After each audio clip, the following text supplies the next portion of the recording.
ಇವಾಗ ತುಂಬ ಬೇಗನೆ ಕೆಲವ್ರಿಗೆ ವೈಟ್ ಹೇರ್ ಆಗಿಬಿಡುತ್ತೆ.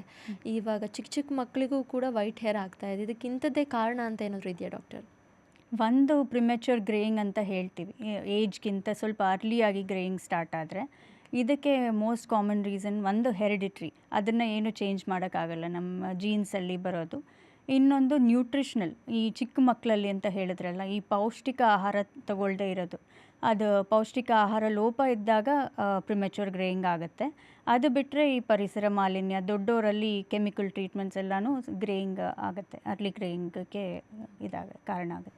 ಈ ಪ್ರೆಗ್ನೆನ್ಸಿ ಆದ್ರ ಮೇಲೆ ತುಂಬ ಜನಕ್ಕೆ ಹೇರ್ ಫಾಲ್ ಆಗ್ತಾ ಇರುತ್ತೆ. ಇದಕ್ಕಿಂಥದ್ದೇ ರೀಸನ್ ಅಂತ ಏನಾದರೂ ಇದೆಯಾ ಡಾಕ್ಟರ್?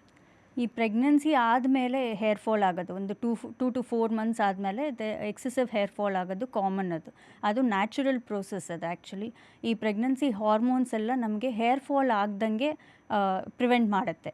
ಸೊ ಅದು ಪ್ರೆಗ್ನೆನ್ಸಿ ಹಾರ್ಮೋನ್ಸ್ ಬಾಡಿಯಲ್ಲಿ ಡಿಕ್ರೀಸ್ ಆಗೋವಾಗ ಎಕ್ಸೆಸಿವ್ ಹೇರ್ ಫಾಲ್ ಆಗುತ್ತೆ. ಸೊ ಆ ಸಮಯದಲ್ಲಿ ನ್ಯೂಟ್ರಿಷನ್ ಅನ್ನೋದು ತುಂಬ ಇಂಪಾರ್ಟೆಂಟ್. ಈಗ ವಿಮೆನ್ ಏನು ಮಾಡ್ತಾರೆ, ಪ್ರೆಗ್ನೆಂಟ್ ಇದ್ದಾಗ ಎಷ್ಟು ಕೇರ್ ತೊಗೊಂಡು ಊಟ ಆಹಾರ ಎಲ್ಲ ನೋಡಿ ತಗೋತಾರೆ, ಅದೇ ಕೇರ್ ಡೆಲಿವರಿ ಆದಮೇಲೆ ಯಾರೂ ಅಷ್ಟು ಇಂಪಾರ್ಟೆನ್ಸ್ ಕೊಡಲ್ಲ. ಬಟ್ ಈ ಹೇರ್ ಫಾಲ್ ಆಗೋ ಟೈಮಲ್ಲಿ ನೀವು ಎಷ್ಟು ಪೌಷ್ಟಿಕ ಆಹಾರ ತೊಗೋತೀರೋ ಅಷ್ಟು ಬೇಗ ನಿಮಗೆ ಹೇರ್ ಎಷ್ಟು ರೆಸ್ಟೋರೇಷನ್ ಆಗುತ್ತೆ, ಅದು ತುಂಬ ಫಾಸ್ಟಾಗಿ ಆಗುತ್ತೆ. ಮತ್ತು ಡೆನ್ಸಿಟಿನೂ ನಿಮ್ಮ ಪ್ರೀ ಪ್ರೆಗ್ನೆನ್ಸಿ ಎಷ್ಟು ಡೆನ್ಸಿಟಿ ಇರುತ್ತೋ ಅದು ಬೇಗ ವಾಪಸ್ ಬರೋಕ್ಕೆ ಹೆಲ್ಪ್ ಆಗುತ್ತೆ.